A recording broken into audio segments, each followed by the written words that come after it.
আসসালামু আলাইকুম বন্ধুরা, আজকে আমি ডিম চপ বানাবো। এর জন্য প্রথমে একটি বাটিতে সেদ্ধ করা ডিমগুলো গ্রেট করে নিতে হবে। ডিমগুলো গ্রেট করা হয়ে গেলে এবার এতে পেঁয়াজ কুচি দিয়ে দিতে হবে, কাঁচামরিচ কুচি দিতে হবে, কিছুটা কর্নফ্লাওয়ার দিয়ে দিতে হবে, একটু লবণ দিতে হবে। এবার কিছুটা শুকনো মরিচের গুঁড়া দিয়ে দিতে হবে, একটু কাবাব মশলা দিয়ে মাখিয়ে নিতে হবে ভালো করে। মিশ্রণটা মাখানোর সময় একটু তেল নিয়ে নিতে হবে যাতে হাতে লেগে না যায়।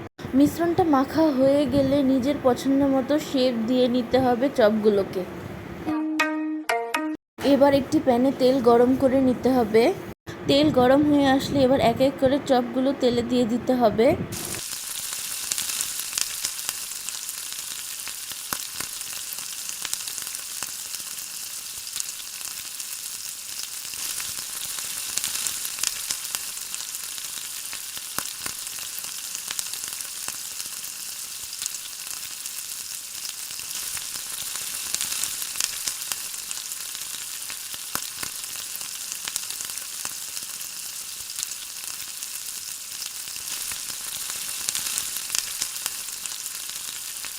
চপগুলো এপিট ওপিট লাল করে ভেজে নামিয়ে নিতে হবে।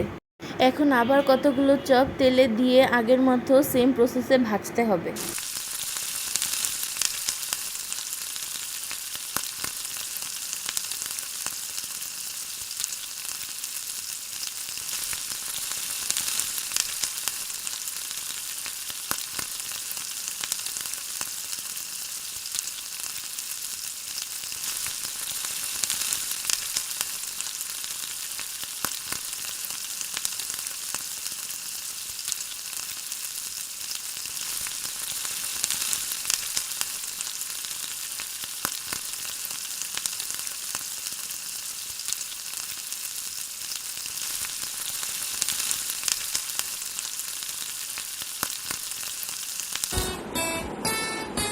সব শেষে নামিয়ে সুন্দর করে পরিবেশন করতে হবে মজাদার এই ডিম চপ।